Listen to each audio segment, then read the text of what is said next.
Arteta! What a strike! What a screamer! Zola!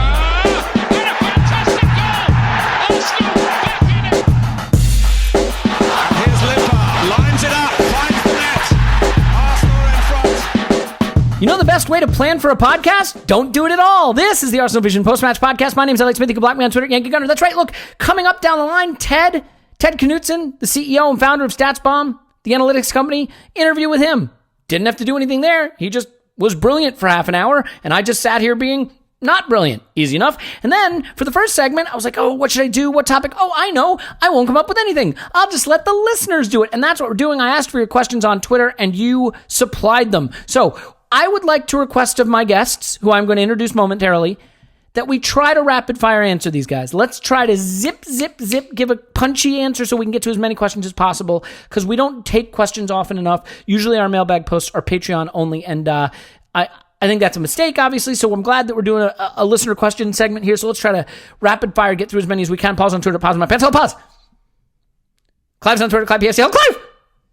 Hello. We've worked on Clive's mic settings, his husky, deep voice, a voice that can make a Wolverine purr, sometimes doesn't make your speakers purr, so we're going to work on that. I am the audio engineer, which is why it never sounds right. Just so, bear with me.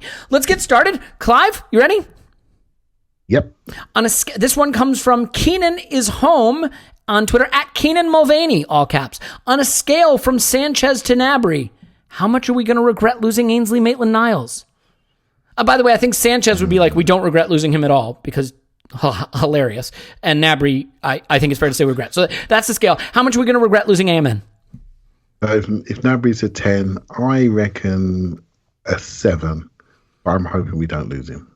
All right, I'm hoping, Paul? I feel as though he may go. So 7 out of 10, we're going to regret losing him, Paul? As a player, 7. As a character, 4 or 5. That's the bit we don't see, I think. But as a player, 7 to 8. I would say that we may miss him a lot, because having a guy who can fill a lot of roles effectively is valuable. Otherwise, you wind up having to sign guys like Cedric. But like, I also think he has he's 22. So if he was only ever as good as he is now, he's valuable. If he gets more valuable, then he's even more valuable. That goes without saying. What I will say though is I have to dig into that a little bit. Yeah, please. Why do we say as a character 4? I didn't say that. Paul did, and I did. think Paul's saying that because he thinks that all the players are big jerks.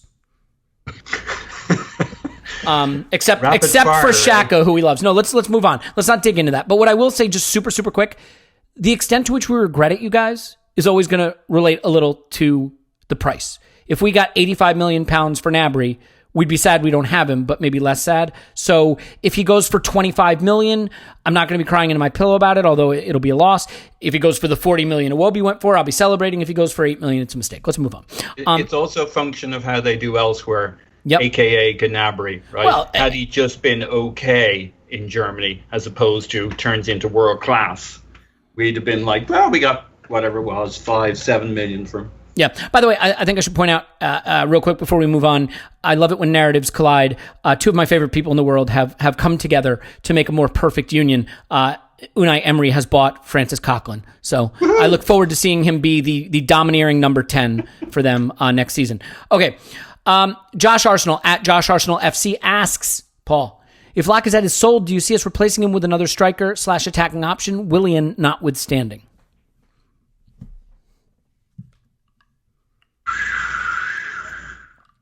Can I interest you in an Edouard? You certainly can.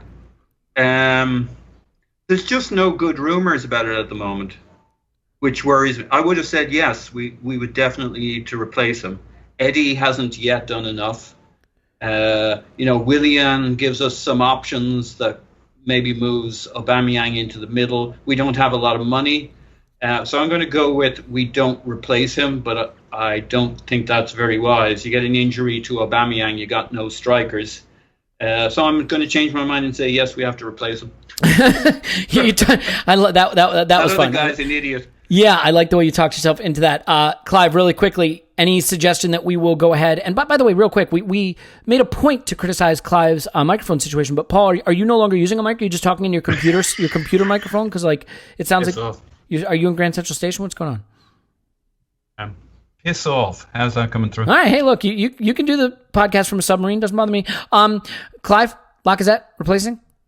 Yeah, we should replace him. And we should replace him with an Edouard. And the reason why, we cannot expect Aubameyang to play every minute of every game much longer. And Edouard can play left. He can play centre forward. Physical profile is very similar to Aubameyang's.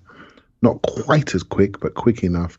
And he's actually a better ball carrier than Aubameyang. So this is a player, as you well know, I hope we get. And I heard what Ted said after we'd done my section last week.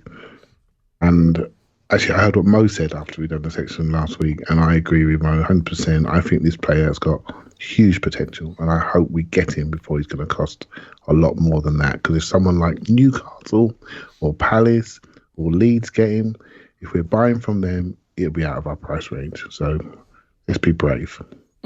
Yeah.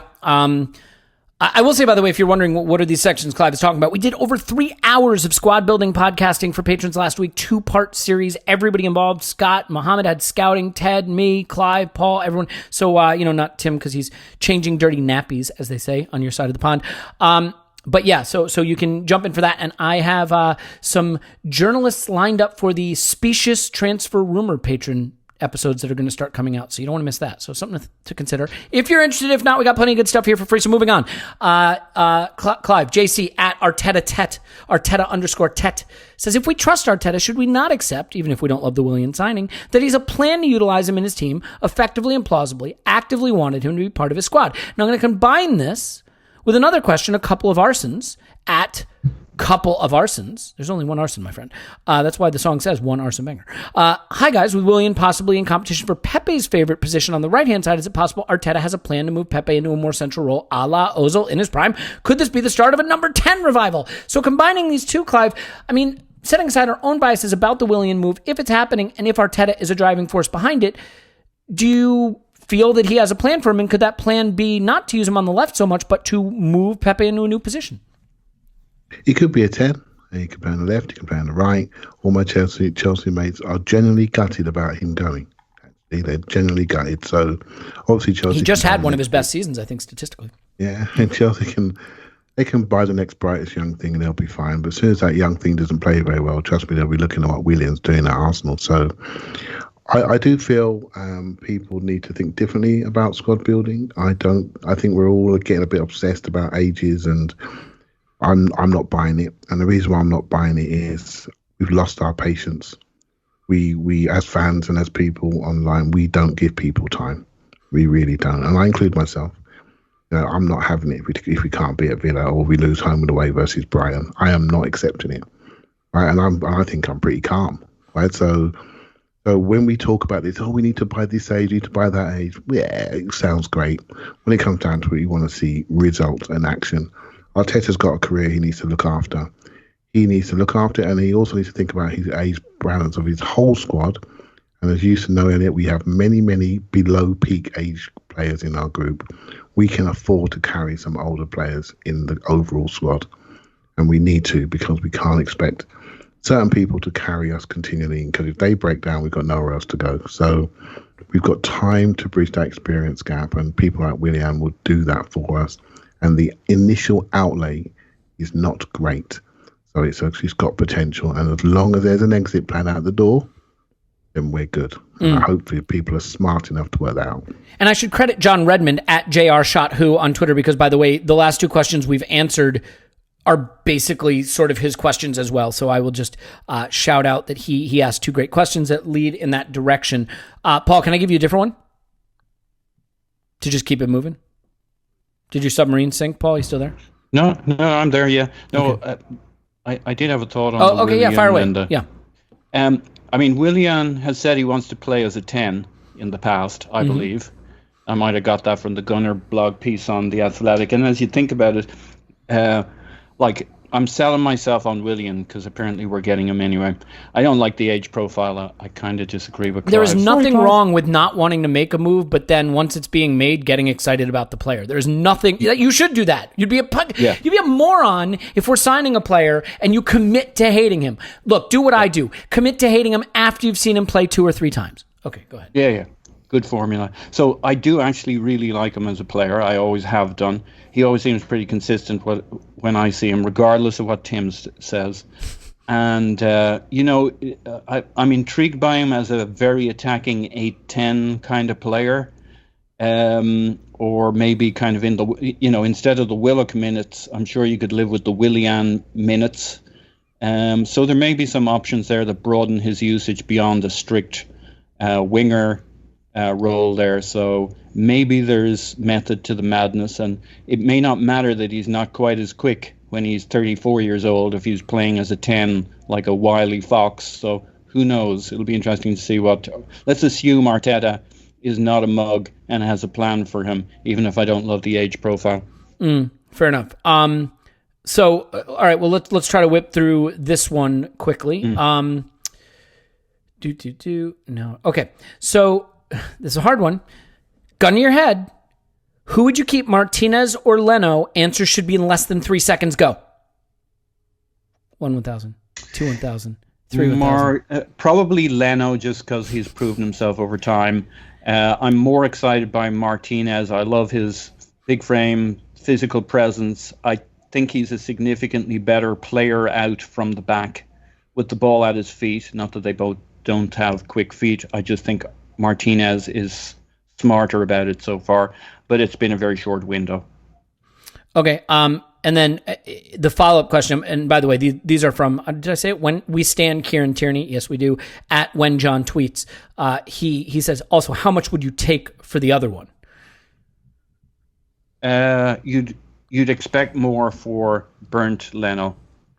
So what about if you didn't burn him? If he was an unburnt Leno? Would he be worth more? How do you pronounce it? I have no idea. That may actually be right. I'm just saying, I'm making a pun about his name. It wasn't your pronunciation. If you're going to call him Burnt Leno, it is my obligation to make an unburnt joke. Obviously. Come on. Right. So whose price who do I have to put a price on? The one you're not selling. All right. So I'm not selling. So the one I am selling, surely. Mm-hmm. Yeah, the one you are selling. That's what I meant. All right, so I guess I'm selling. Who did I say I was keeping Leno? I'm selling Martinez 25 million. 25 million. Okay, Clive, I got to get your answer on this because this is too interesting. Which are you keeping and how much are you selling the other one for? How much would you take to sell the other one? Yeah, I would keep Martinez. I would sell Leno for 30 million. And the reason why I'd keep Martinez is I just think he's earned the right to stay and play. I don't think there's much between them. I think they're both excellent. I think Martinez has got slightly better, longer distribution. I think he's got vastly better, longer distribution, to be fair. Yeah, he's got the sidewinder out of his hands, yep. Which I think is a real weapon. Kick out from long distance. Short distances, they're pretty much the same, in my opinion. I think they both really lack a mid-range. They're not too bad short. But I just think Martinez has got good stature. And he's just a nice story. I just think it'd be good to keep the guy that's been there 10 years. Simple as that, really. You probably sell the guy who's on the higher wage and worth more money, right? I mean, if you think that Martinez and Leno are similar caliber, and I'm not sure that we can definitively say that. I mean, the thing Martinez has going for him is he only had to be good for a couple weeks after years of not playing at all. But if you think they're similar caliber, Leno's wages are bigger and his transfer value is higher. So sell the guy you're going to make more money from and sell the guy you're currently paying more money to. Then you get to keep Martinez on slightly lower wages and you get to recoup more money. Now, I'm not saying that's what you should do. There's one fly in the ointment. Only one of them is willing to move. You tell Martinez he's not a starter, he's off. You tell Leno he's not a starter, there's no guarantee he doesn't say, fuck you, I'm staying. No, that's a fair point. Yeah. I mean, it really depends what their aspirations are. We know that's true of all these players. What I will say is we have to, look, Bournemouth just turned down, reputedly, Championship Bournemouth turned down £15 million for their bang average keeper. So, like, if the keeper market for a Leno or a Martinez is 20 million plus, we can't afford to have 20 million worth of keeper on our bench. It just doesn't make sense resource-wise. So we have to sell one. Let's move on. Clive? You ready? Yeah. I will say that Leno. Let's see what happens with him because there are rumours that he's struggling with fitness, and that knee synopsis or diagnosis is the right word. Sorry, may not be correct. So what's his space? We may have to go into the market. Well, you can't sell a guy with a busted knee. That's the problem. We can't sell him, which means we may have to go into the market. And there's I will say now, there's a goalkeeper at Brentford called David Raya that we're linked to. And given our goalkeeping coach came from Brentford, what's his space on that? He's a very front-footed keeper. If we keep both our keepers and buy another one, I riot. Well, they're not going to play Matt Macy as a second goalkeeper. Simple as that. He's not quite there. In fact, his contract may be coming to an end. So that if Leno's got a significant injury, they are going into the market. Yeah. So watch out for David Raya at Brentford. I'm bored of this now. David at David J MRK has a great question, Clive, and it is apropos. Best Arsenal signings of players 30 plus years old since the Wenger era started. Who are the best 30 plus year old signings? Can you think of any successful 30 plus year old signings in the last 25 years? I guess it's 24 years, right? Yeah. I can't think. That's going to be a problem for you generally. I can't think. Who? Goalkeepers is cheating, though. But Czech, I mean, look, I think it's an open question whether Czech was a good signing or not. If that's it, and goalkeepers are different because they're they can play till they're 40. Would you say the best over 30 signing that we've had in the last 25 years was Thierry Henry on loan for that one FA Cup goal? Maybe. I must admit, this is a Tim style question. It would probably tell you the names and the dates, whereas I care little about players. It might be David Luiz, as scary as that is. It might be David Luiz. Is there anyone else even close in the conversation? I think so. Everyone else has been. I can't think of any. How old was Silvestri? Well, I mean, he's not in the conversation because he was terrible. So whatever age he was, he's not the one. Paul, I mean, do you have a contribution here? I mean, David Luiz has his legacy is in debate on a good day. I think it's going to be really interesting at the end of this season after we've seen maybe the filling out of this Brazilian thing we're doing culturally. If we get Willian, it's not an accident. He's brilliant. Brazilian. We got Edu. We got Martinelli. We got David Luiz. And, if we brought in the Gabriel chap, there's something kind of going on there. And Luiz his stature at the end of the year, already off the pitch, he's a significant force. On the pitch, if we can, in his second year under Arteta, we set it up so that he and they can be successful. It might be interesting. It is interesting that we have no track record of buying players in their 30s because you're not really supposed to. And when we've done it, it mostly hasn't been great, but we'll see what happens. How about this just super quick, Paul? We sort of addressed the AMN thing, but 1.76 acres at 1.76 acres ask Willick, AMN, Nelson, stay, sell, loan. Keep, sell, loan. Who do you keep? Who do you sell? Who do you loan? Willick, AMN, Nelson. With Willian in, I would loan Willick. Nelson, probably loan if he's not going to get more time. And AMN, I would keep. Okay. All right. Clive, Blavich, who I interact with quite frequently, both in Discord and on Twitter, and do not know how to pronounce his name, it occurs to me, at Blavich on Twitter, says... Blahovic? No, it's got to be Vich, right? I just only if you want to be a hipster. I don't know. People like that I say Coutinho, that I'm wedded to the Portuguese for some reason. I pronounce everybody's name wrong, but I landed on Coutinho. Clive, and that's probably not even right.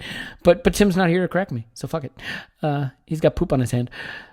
Clive, what players do we have that you think are analogous to the worst starters for City or Liverpool's title-winning teams? Stones, Otamendi, Zinchenko, Central. Players who don't really rate, but could still be on a team while better players make the difference. I like this question because it's essentially asking, who are the players who we don't rate, but could be on a title-winning team if the rest of the team was improved? Are there certain players that you think maybe we don't rate, but are adequate to be water carriers in a title-winning team? Got Maitland-Niles. I'm not sure everyone rates him. He's a bit more favourable now, but he's a classic water carrier. I think.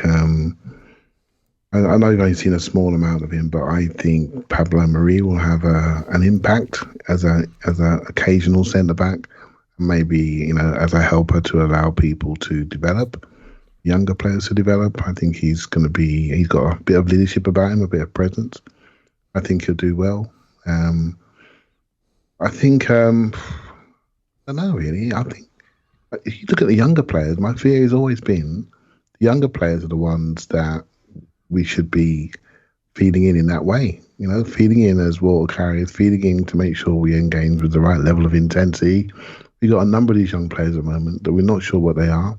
And so we should use them that way. And I think we should supplement them with the more expensive players, the ones that we've had to pay probably a bit more than we should have done for them. But you can get away with it if you've got a group of young players that are desperate for minutes, desperate to develop, and are playing minutes. Not every team is playing as many youngsters as Arsenal. I think only Chelsea and Man United may have done more than us when it comes to young players. And Man United have got, had a number of Europa League games to use, much like us. And Chelsea had some very experienced young players out of the Championship that had over 100 appearances, and they used them until they ran out of legs. So I think we should always use young players as water carriers until they're defined, and then we go from there.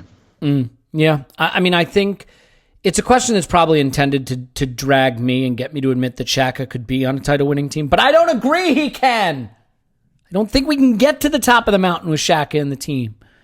I don't know if I've been clear about that before. I'm just going to be clear about it now. Paul, Arteta Ball at Mustafi. Cool. Might be. By the way, Matt Knight at Mr_Matt_Knight on Twitter had a fantastic question, but Matt got Clive to answer it on Twitter. So, you cost yourself a question on the pod. Knigget? Matt Knigget? Matt Knigget. That's how it's pronounced. Yeah, thank you. Oh, yeah, I did speak to him. Yeah, you did? Speak to him. Yeah, you answered it, so you ruined it for him. Well done, Clive. Way to ruin it for the listeners. At Arteta Ball, Paul, at Dino Vicky, Holding or Chambers, the player to move on? Chambers. I've always liked him. I think he's good on the ball, but I actually think Holding's the actual real centre back. He hasn't necessarily shown his best stuff of late. I think he's a better centre back than he's showing. I think he suits certain styles of play more than others, and we maybe haven't been playing that style. I think he can be better than he is right now. I always think I love Callum. He's a lovely fella. I just think he's a little soft for a centre back. I just do. By the way, credit to DCAFC at DCGooner7, who said under our tweet, I'm going to answer every one of these questions on Twitter, and seems to have answered every single one of these questions on Twitter. I'm going to ask a question to myself now, because I think I am the one most positioned to answer this. KT at The Team Talk on Twitter says, do you think that there's an over-reliance on stats in modern football, to the point where stats are more important or trusted than the eye test? The pod often uses stats, but have they become too relied upon? Noting Paul's point that statistically Xhaka is a good dribbler. If you missed this, Paul justified Xhaka as a good dribbler using Football Slice's radar. Quite good. Quite good. He said quite good. He is not. But that's a different argument. Here's the point. The reason I want to answer this is I am definitely guilty of relying on stats a lot. And let me explain why I think stats are valuable and where I think they aren't. If I watch every minute of a game, and I think a player had a bad game, I'm not going to use stats to say I'm wrong. If I watched every minute of the game and the player had a bad game, I'm entitled to say it, and the stats can show that he did some good things, and I can still think he had a bad game. One thing that I think we do as humans, though, is we over-index big moments. Now, maybe football is about the big moments. So if Xhaka gives the ball away and it leads to a really clear-cut chance for them, and I think about that moment when I think about the game, I'm over-indexing it. And maybe the stats can help focus me on saying, well, he did complete 97% of his passes. He had, most of them progressive. He had 12 of our 18 final third entries, created 3 shot chances. Maybe that helps me remember or reflect on things that happened in the game that I'm not reflecting on because I'm just focused on that stupid giveaway that led to. Now, you could say that stupid giveaway is more valuable than all the other things. Same with a goal, right? Aubameyang scores a goal, doesn't do anything else. Well, that goals are the most important thing you can do in a football match. So I think the eye test is important. I think the data helps you recall and contextualize the things that happened in a game that maybe your brain doesn't click to because you click to the big moments, both good and bad. There's another thing that data does, though, that's really important. We watch every single Arsenal game. Remembering every single thing from every Arsenal game is hard unless you're Tim. We definitely don't watch every single Chelsea game, United game, Wolves game, Leicester game. We watch a lot of football. What data can do, like, for example, I just watched Barcelona win a Champions League tie, and Messi was extraordinary. And so my thing I was going to tweet is Messi hasn't lost one drop of quality. He's as good as he's ever been. Do I know that to be a fact? No, I probably watched Barcelona twice this whole season. Messi could be in steep decline, but I saw him have a great game in the Champions League, so clearly he's amazing. What data also helps you do is fill in the blanks of what you haven't seen. Because yes, a player can go off. A player can have amazing. David Luiz had an absolute stunner against City in the semifinal. Did David Luiz have a good season? Most of us would say no.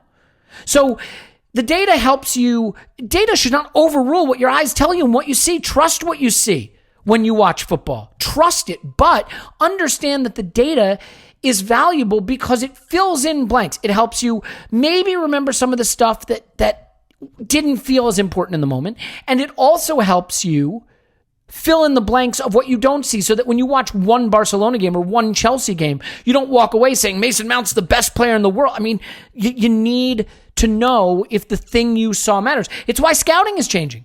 Because it used to be you'd go sit in the stands and watch a player 10 times a season, and if he had 10 stormers in those games, you buy him and he sucks. Maybe the data could have told you the other 20 games he was terrible. So I absolutely think relying on data to the exclusion of what your eyes tell you is a mistake, and it is a mistake that I hope we don't fall into. I try not to fall into it myself, but I think ignoring the data means that you're always going to over-index the things you've seen, and pretending that the things you've seen are reflective of everything that's happened, I think is a little bit inaccurate. Now, I wanted to answer this, and then we'd move on. And in the chat section here that I have on my Skype, Paul goes, "Can I add?" And then 2 minutes later, Clive goes, "Me too." So I guess we're discussing stats. Since Paul asked first, go for it, Paul. This is a fascinating topic. Look, it's art and science, and you don't want to destroy the art with the science. So that's one part of it, right? That's why one of the reasons I like watching the game twice is the first time around, I try not to be terribly analytical and just kind of be immersed in it and let it wash over me. And then later on, I can go back and try and prove points with stats by watching it a second time and slay the dragons. But are we using stats too much?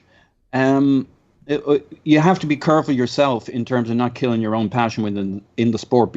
Beyond that, we're not using stats enough. Look where we were. I remember writing blogs 5-6 years ago, and basically it was goals, assists, and possession. And when I look back on it, man, that was like a flint and some wood trying to start a fire versus the Industrial Revolution. Where we've come so far in terms of stats is nowhere to where we're about to go, because we're still only playing with the basics. Yeah, and some positions like goalkeeper and center back, for example, it's still unclear how helpful they are. And then you got off-ball movement, and then you got combination play, types of players playing with you. I mean, discussing how good Xhaka is the stupidest fucking thing ever, because the question is, well, who's he playing and in what system?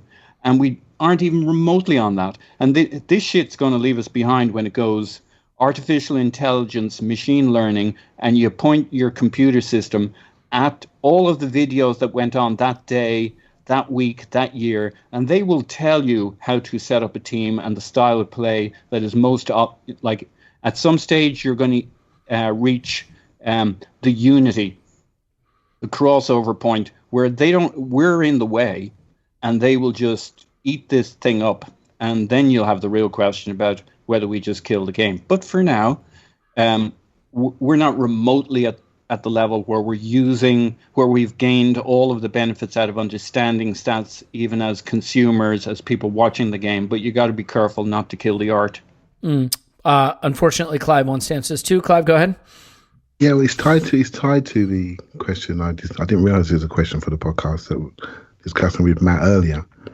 I think statistics are really important, but you have to know what you're looking for, right? So let's bring it back to Thomas Partey, right? So Ted's got a view on him, and it's a really good view. He's not really impressed with certain defensive statistics or attacking statistics. But I'm thinking about him in a different way, Thomas Partey. And I like the player, and this is the main attribute that I like. I think Arsenal need a player that's really good at receiving the ball, that can progress us in a technical or physical way. I look at the two best players for half-turn take-ons in Europe is Thiago and Thomas Partey. Just because he's a big guy that can tackle, people think he's a defender. His real skill is his ability to take the ball and move it, and it's particularly on the first dribble. That's his primary skill. That's the primary skill I think we need. Why? Because I think our team has a psychological profile that requires us to build up some trust to move the ball through the thirds. I look around Europe and I would say the two players that we would need would be Thiago or Thomas Partey. I don't care about their ages, I care about their skill set. I then look at the data and I can say, okay, they are the best two. Now, I liked them because of that anyway, but now I can see it. And so I like to see the two. So for me, the psychological profile of a team, a player that drives balance, is something that I look for. And that is the art for me. Knowing what your team needs, knowing how you want to play, knowing what you need to get there. How do you give players confidence to do what you want them to do? You want it to work. It's almost like you're writing your own code. When you're developing something, like robots, robot applications, for example, you're developing something, you want it to work, so you test it to work. How can I make it work? When the right back plays in the midfield, how can I make him better? When we play up and we set back to a player and then he drives, how can I bring that player in? It comes back to start. It comes back to understanding the psychological profile of your team and your players and what they like doing and finding a player that does the things they can't do. We are learning to play through. We think we're going to play through more. Let's bring players in that can do that. And that is why the data tells me Thomas Partey is exactly what we need. And he can do that for 5 years plus. Easy peasy from the base of our midfield. I mean, it's interesting. I feel we went long on this topic. No, it's an important topic. I agree. I'm just kidding around. I think it feeds nicely into the next section. It's great. Yeah. Look, and we're gonna have to wrap this up because the chat with Ted is brilliant. You don't want to miss it. But let me just couple really, really, really quick, please. Paul, Tony Rosandez at Rosandez Tony. Torreira doesn't make sense in a back three, but he'd be excellent defensively as the deepest midfielder shielding the back four. Is he really a sell? He didn't have a great restart, but he was injured. Is he really a sell? Mm-hmm. Disappointingly, he looks like he is. I would have thought Arteta was going to do well with him, but he's remarkably unprogressive on the ball. I don't understand why. I think he has the skills and abilities, but he has been disappointingly unprogressive. So at the moment, he's worth money. A bit like Martinez, he's willing to move, and there's a market for him in Europe, and we need the revenue, and we need to reshape midfield, so he's a sell. And by the way, I should have said singularity, not unity. I know what you're all thinking. Yeah. That's exactly what was on my mind. Clive, Jason C. at Jace Corson on Twitter. Thanks, guys. Love the pods. How do we best set up if we sign Willian and Coutinho and sell Laka? I don't think that's necessarily happening, but front three of Saka, Oba, and Pepe with Coutinho, Willian, and Ceballos behind them. I know you guys don't like the Willian signing, but surely Oba needed some assurances in order to sign. So what do you think, Paul, Clive, if we did sign Coutinho and Willian and sold Laka, how do you see us setting up the front line? It sort of does itself, really, doesn't it? I don't think Saka gets into that front line if we spend on those two experienced guys and pay them good money. So it looks like we're heading towards a different system with a 10 and almost like a 4-2-3-1. I'm not sure what's going to happen there, to be honest. I think Lacazette could go because there's a market for him. And I think it's linked to Aubameyang based on what I've always felt that. I've not seen Arsenal reach out to offer him a contract. That means he's up for sale. He's got 2 years to go. So unless that changes in the next few days. So, yeah, for me, it's a worry. I would like to see us develop Saka as a left eight. I think in a lot of conversations he's sort of fallen out of them.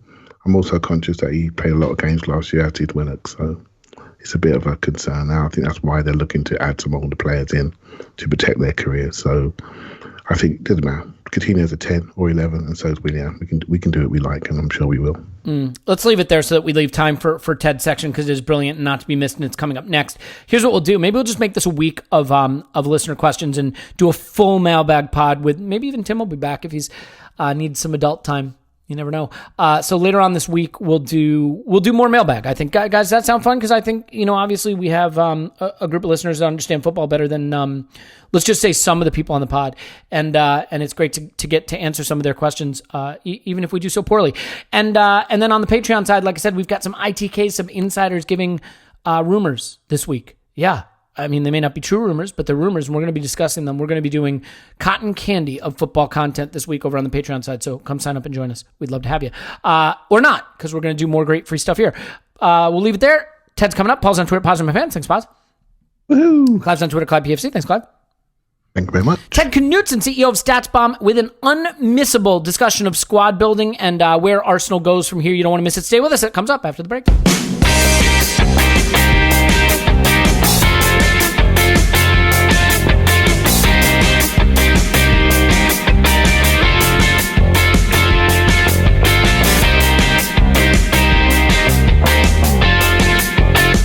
Okay, now it is my great pleasure to introduce Ted Knutson from StatsBomb. He's the founder and CEO. And Ted, it is a pleasure to talk to you, and I think a really fascinating time to be talking to you specifically. But before we get started, do you just want to explain a little bit about what StatsBomb does and who the company is?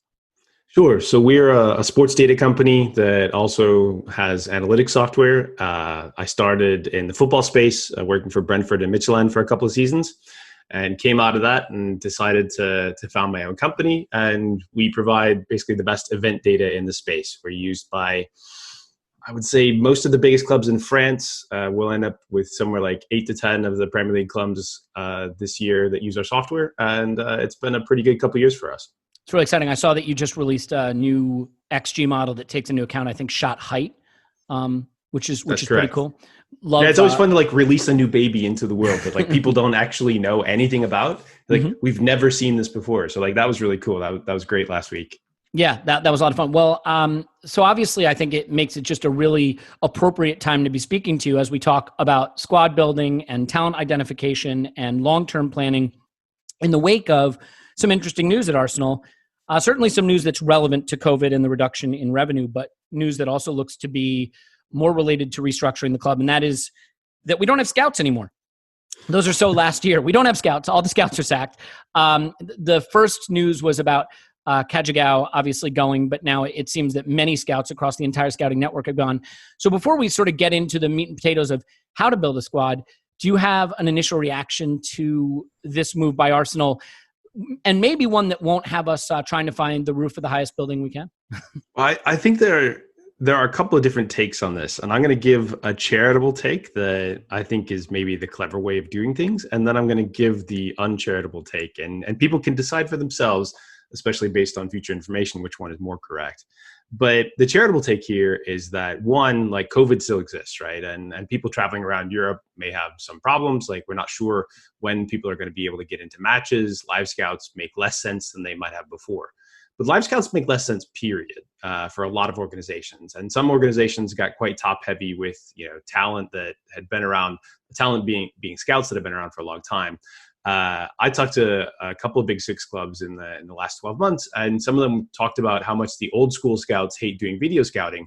But really, video scouting just makes a lot more sense for them these days because basically it's cheaper to send scouts around. You get more work done for less variation. You only watch video of players that mostly matters. You can't do it for the academy or even lower tier matches because you don't necessarily have video for that. But for everybody that is on a first team, it started to make more and more sense even before the pandemic hit that they wanted their scouts to be watching players on video. And the new scouts were mostly sort of bedded in with that. They still did some live scouting, but in that situation, like they shifted those resources. Now for Arsenal, I don't know what the situation was, but it might be the charitable take is they're making that sweeping sort of restructuring, doing a lot more video and maybe leaning more on data. And in my experience anyway, that's actually pretty sensible. That would be a useful way to restructure. And then the uncharitable one is that they're getting rid of all of the voices that might be dissent against the agent influenced model that is allegedly in effect at the club. And thus they're sweeping the deck so that, Raul and friends can do what they want to. Yeah. And I think, look, it is easy to lean into that narrative. I think sometimes we are guilty of only seeing one perspective on a thing. So I do appreciate you providing a sort of counterpoint to why this restructuring might be taking place. And I think there's a lot of validity to that. By the way, you brought up Brentford, and I had meant to do this at the top, and I didn't. I want to congratulate you and also apologize because I'm sure that was a heartbreaking promotion final. So I almost made it. Whoever came up with the idea of playoffs needs to be shot. Yeah, I mean, look, I'm an American, so I've lived around it long enough. But yeah, it does feel very harsh. And I know that the involvement you had in Brentford, you would have been pulling for them very hard. But I think they're an interesting point because that's an example of a club with limited resources that took a value-based approach to developing themselves. And you see it got them to within minutes of a penalty shootout to possibly be in the Premier League, which is astounding. So it's a great way to sort of transition to what Arsenal are doing. And we'll put the stuff about agents and Raul and cozy relationships towards the back. I mean, just for starters, as someone who does what you do when you're selling your services to a club, I mean, if Raul was ready to hire you to be the director of football and run it, do you have a philosophy for squad building and in particular to, not at a Brentford, at a bigger club that has resources and pull, but maybe is also then competing for talent that more moneyed clubs might be going at? Do you have sort of a fundamental underpinning philosophy about how this should be done? I mean, everything starts with your style of play. Everything. And this gets lost. But should that be coach driven or should that be director of football driven and you hire the coach to fit that model? It's the director of football driven because if it's coach driven, like what happens is you end up having a lot of waste. And in the modern Premier League, you can't waste. You're looking at an average of like 30 million per player. If you waste anything on that, like that really puts you behind, especially when you don't have one of the bigger budgets in the league. Like you're behind at least 3, 4, 5 teams in some situations because of the monetary value of being in the Champions League, etc. Sorry, it's got to be director of football driven from that level. And then you find the coaches that are most appropriate for that style of play. Once you have the style of play, then you can figure out what each and every position needs to do. And you can do it from a must be good at versus a nice to have versus, oh yeah, these are flair and we don't really, that's not, 100% requirement. And then around that, you're looking for value. And this is the thing that gets lost. Like you don't just have to sign young players. Like you can have older players that if you get them for the right amount of value, like that makes a ton of sense to you. And the examples I give are like, Berbatov going to Fulham for like 4 million. Even at that time, you're like, that is a crazy price. Like Berbatov's actually really still good. There's no necessary reason that he should be going there. Even on pretty big wages, like that was peanuts. David Villa moving just before he moved to MLS, I think he went back to one of his former Spanish teams for like, again, peanuts.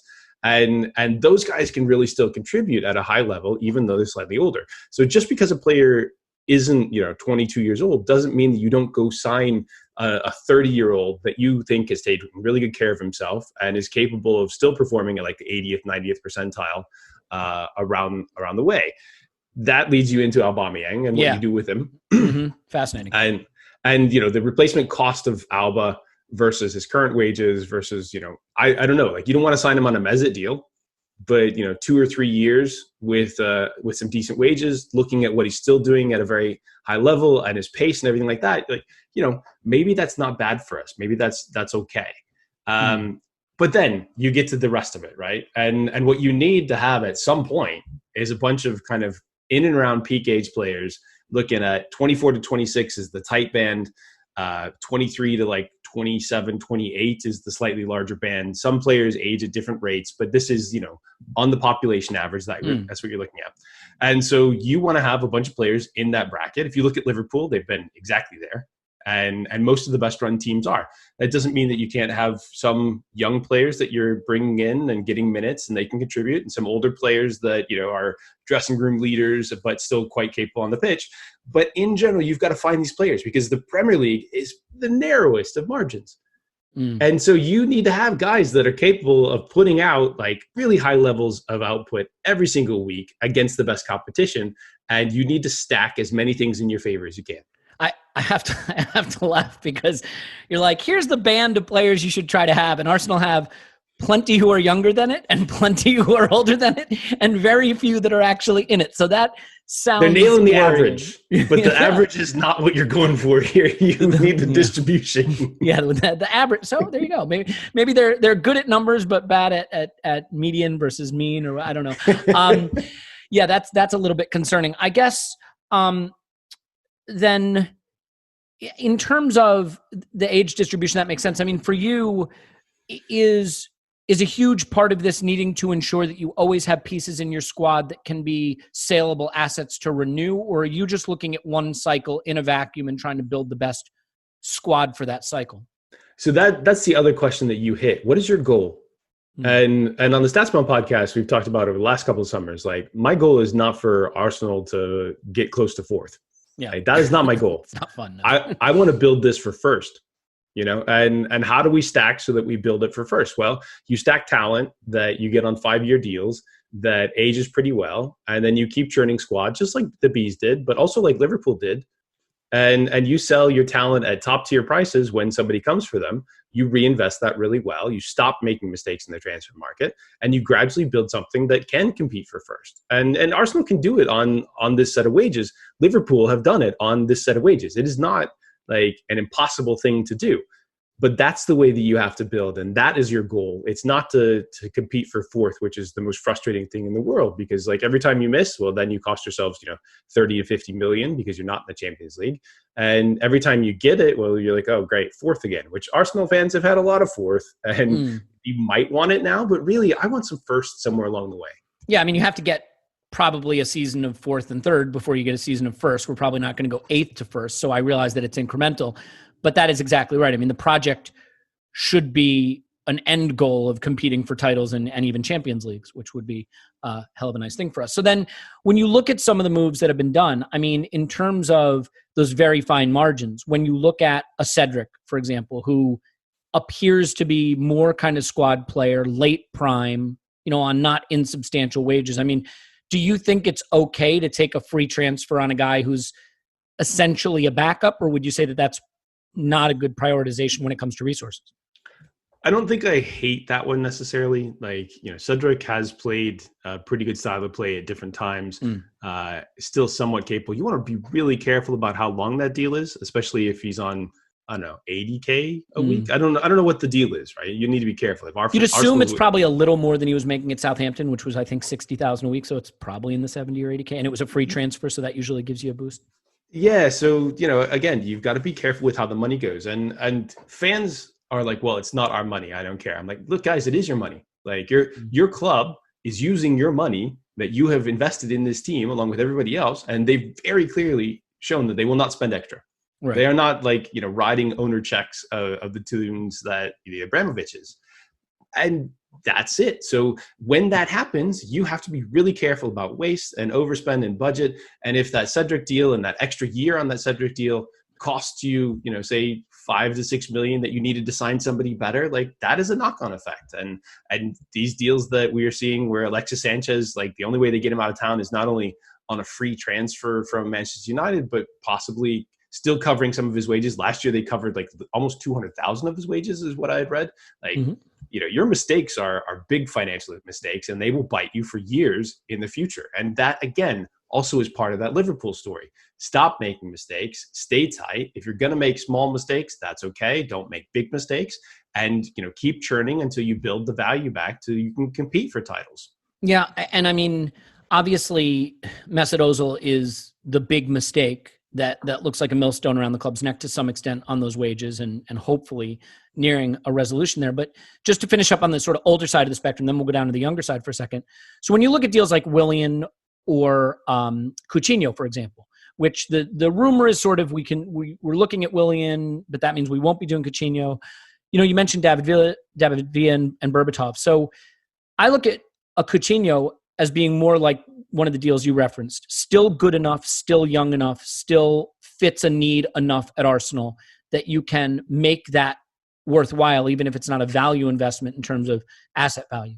Whereas Willian, I see as so far outside the age spectrum and not moving the needle enough in terms of quality to make a deal like that, and especially a permanent deal that's rumored 3+1 to make sense. So do you have a similar take on that or maybe a little bit of a different perspective? Yeah, I think that Coutinho still has the capability of being an elite player. Now, whether that's one that Arsenal need, I don't know. But his output and what he brings to potentially Arsenal and creativity is something that the squad has lacked a little bit. And part of that lack is intentional by not having Mesut in and around the squad, is trying to nudge him out the door. But the Willian one, his next 3 years are probably as a nice backup. Like a backup for a top half squad, or maybe, for a Premier League, you need to be paying him as a backup. But if that backup takes wages away and minutes away from a young player that you want to develop, or from, it's a complicated set of equations there. I don't like the Willian deal. I could be talked into the Coutinho deal at the right price, but money and value is dominant across the whole thing. You always have to keep it in mind. Well, so you referenced academy players coming through. Let's get to that. So when Raul and Vinay did sort of their on the couch interview to sort of introduce himself to Arsenal fans, a big part of that talk was about reinvesting in, reshaping, and better utilizing the academy.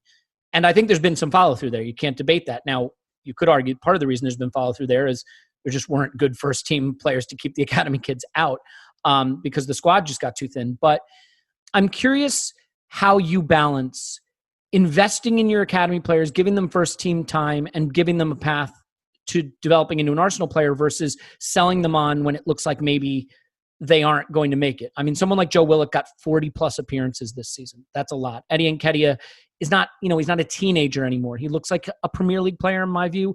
Is he an Arsenal player? What does that mean if you keep an Nketiah, if that means you lose a Balogun? So, we saw that we moved Iwobi on. Now, he brought a lot of money. And that made room for Saka, who broke through, and I think we feel really good about his ceiling. So do you have a view about the right way or amount of time for an academy player to come into the first team and selling early versus selling late? Because I think fans fall in love with academy players and see the best case scenario for what they could be. And I don't know that that's always in the club's best interest. Yeah, there's this fan situation of one of us, yeah. and you want to root for your kids at all times. And the right way to run a football club is to kill your darlings. Ruthless. Right? No one is precious, and for the right price, everyone's available. Now it sucks as a fan in some ways because you've got your kit and it's got to play your name on the back of it. But if it leads to success, then you don't mind so much, and fans get used to that because at the end of the day, fans really get behind success, but they also get behind kind of an exciting style of play. Like if Arsenal under Emery had taken this squad and just run all the time, I wouldn't have minded that. That would have been fine. Now they did the opposite of that, and it meant that everyone hated everything at all times. We'll see if one of the problems with the academy kids is the squad itself is really unset right now. It feels like it's a bit in flux. There's some chaos and some churn that needs to happen. What you want to have with your academy kids is you would like to blood them and get them some minutes, but you would necessarily like to have them reliable minutes elsewhere that someone else is taking on board so that you can then evaluate that and see what's going on. Inside of your own team, that becomes tricky because, a couple different managers, different styles of play, different needs. At the end of the year, I don't think Arsenal cared that much about the Premier League anymore, and that's going to produce some funky stuff. FA Cup, ended up being a nice success and an unexpected success, and it was a really rough season. I think that, Arsenal's academy needs to be lauded, though. For about 5 years ago, There was nobody coming through, and it was really frustrating because you looked at City, you looked at Chelsea, and they had great kids coming along, and Spurs, Harry Kane, among others, and Arsenal were not doing that. And now you see that they've got somewhere between 5 to 10 kids that either are around the first team or going to be in the next 2 years, and that's hard to do. Pegging where those guys are in terms of how good they are is also pretty tough to do, and you run the risk of losing a bit. But look at Liverpool, like Solanke, Jordan Ibe, stuff like that. Got some minutes, got some shop window time. You will take some 20 to 25 million pound checks on guys that you're not sure of, while you get to keep guys like Saka, who looks like a superstar at age 18, which is absurd.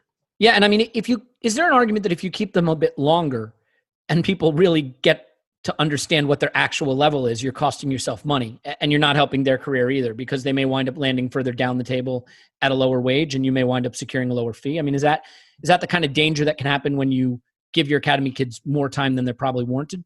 Yeah, and you also need to make sure that when they are out on loan, they do get playing time so that you can assess it. Serge Gnabry, West Brom situation. Well, yeah, that's a big one. Stop loaning guys to Tony Pulis that are supposed to be attackers. But not just that, right? Like, think of Chupa, Akpom, and any number of Arsenal kids that were attackers that broke through, over the previous 5 years, that sort of dead period or whatever. Arsenal fans are like, oh yeah, they'll be great. Afobe, right? Another one that kind of found his level, mid to top of the championship-ish, could break through to the lower Premier League. You want to cash those checks every time, and you want to sell them at the right time. And I think that Arsenal's academy and the people around that probably deserve, a lot of credit. And the question is then, are they pegging that ceiling very well? But I will say that Arsenal are using, we saw it in a presentation up at Leicester at a conference. They're using data to identify their academy players, like current levels, and, are they being challenged at different levels? Should we move them forward or backward in age groups? And so they're spending a lot of time and energy behind the scenes that you might never hear about, but it's certainly happening, and it seems very thoughtful. So I think that's a positive.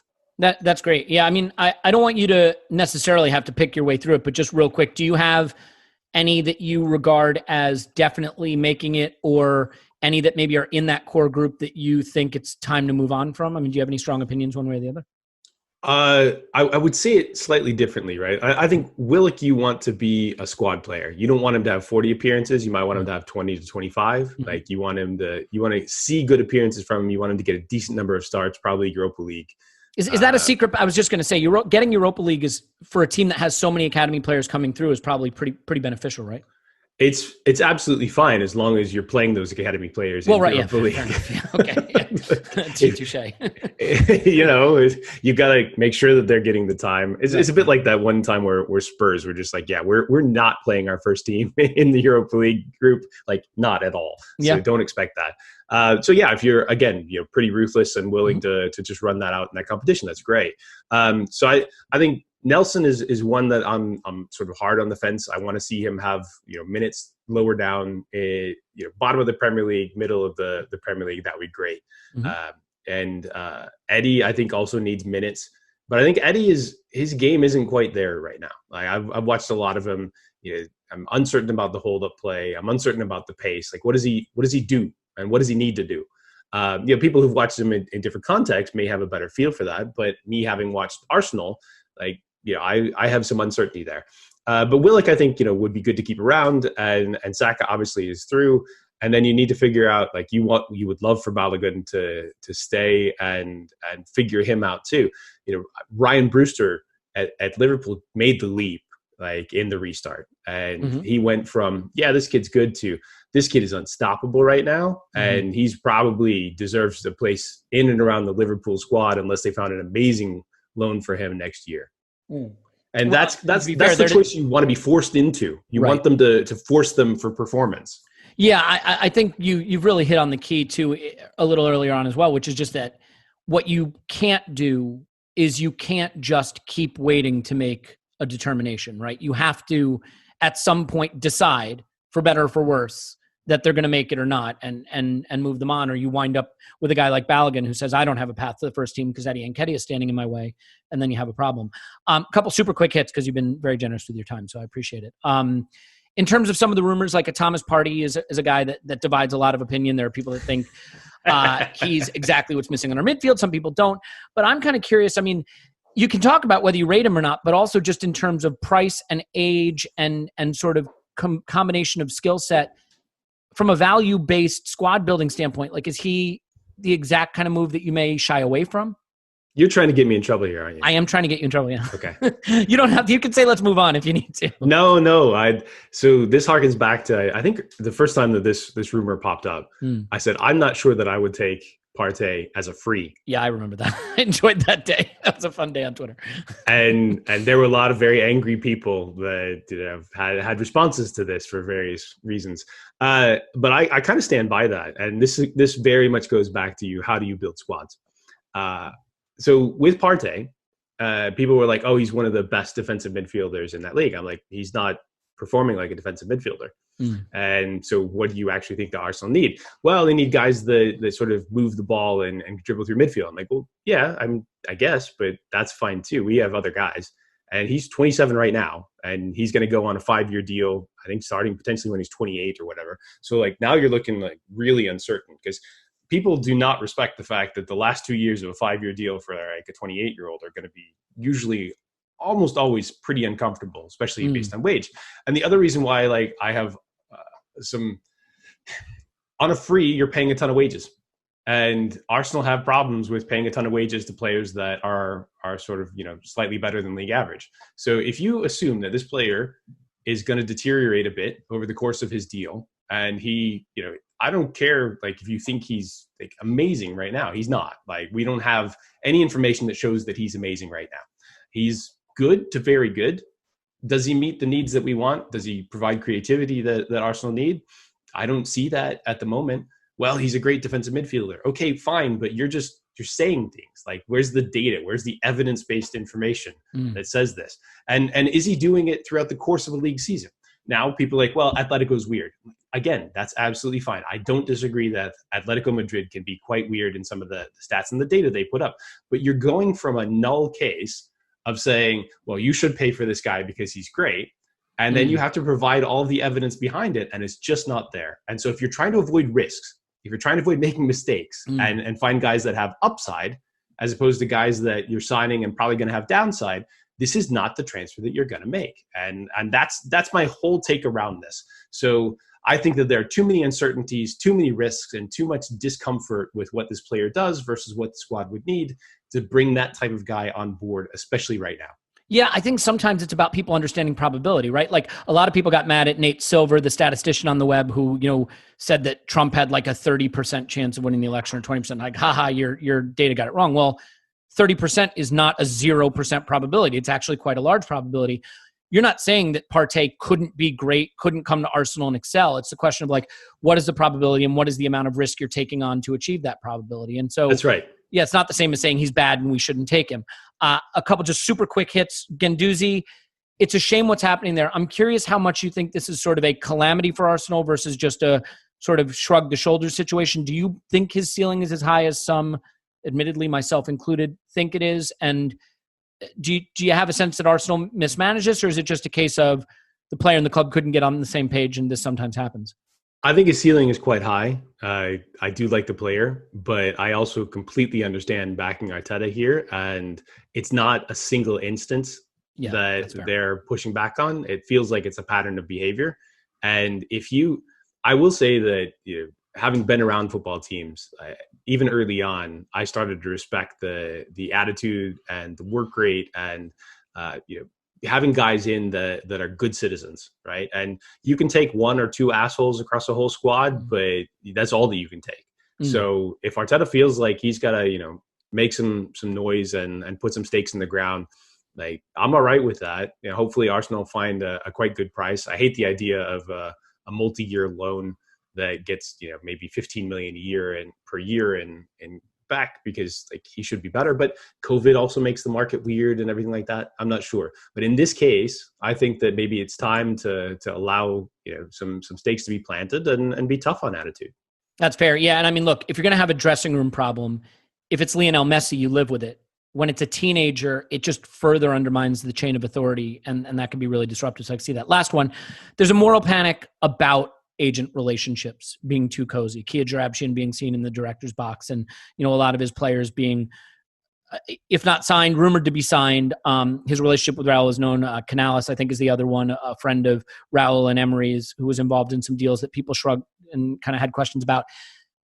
You can't be in the football world and not work with agents. You have to be able to have a positive relationship with agents. I mean, Alex Ferguson obviously had some agents that he famously fell out with, but he was also in a unique position to be able to have that happen.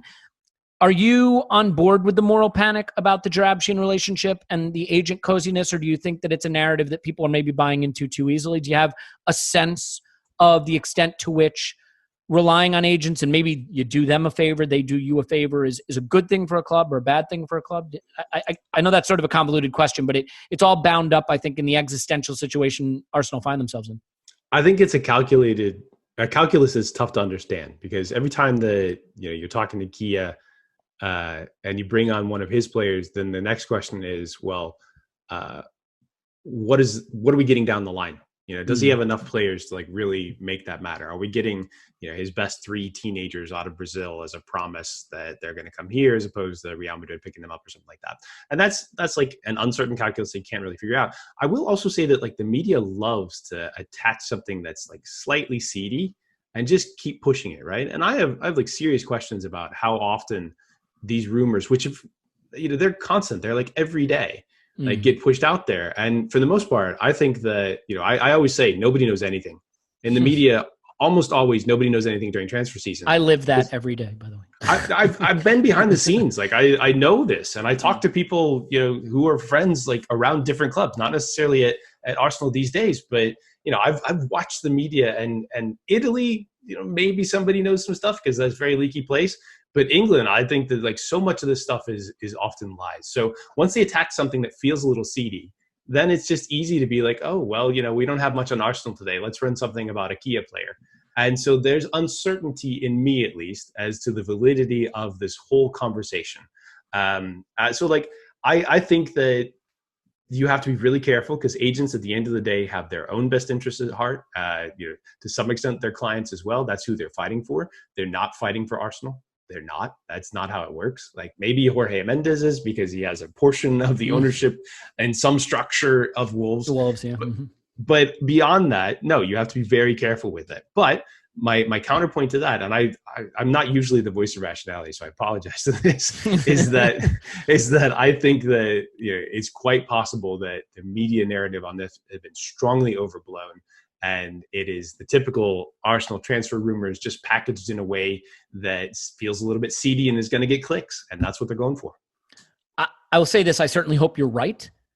Because I think while a certain degree of agent-led recruitment and agent relationships are essential, there is a point at which it can be toxic. Because the one big difference, Ted, right, is that if an analytics guy, if a scout, if someone in your organization says, this is a target that we like, and an agent says, this is a target you should be looking at, it's not that the agent can't be right versus the analytics guy. Is that the agent works for himself and his client. He doesn't work for you. So in terms of interest, his interest is in helping himself and his client first and helping you second. Whereas your own team, their interest, at least theoretically, should be helping the club, right?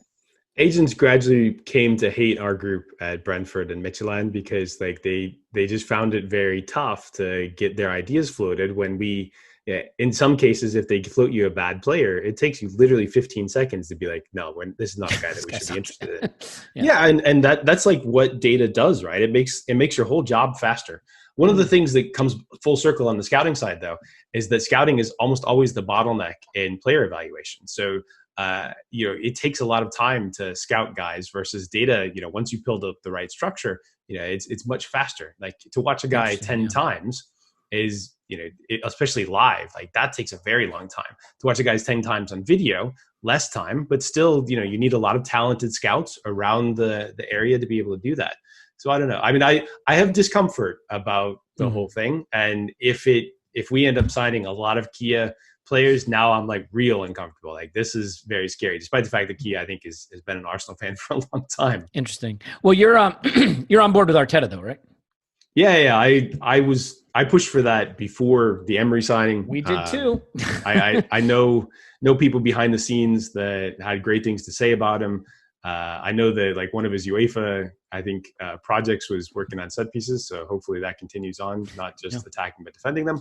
But, and I think that, having talked to people at the club level who really liked him as a player, how bright, how thoughtful he was, like, I hope that is what will happen. So it's great. Well, Ted, I learn a lot about football from your podcast, and your data being available on FBref is a way that I am able to educate myself. So I thank you, because what little I know about football, a lot of it comes from the work that your company and you personally produce. So I appreciate that. Ted is on Twitter, by the way, at Mixed Nuts, right? KNUTS, is that right?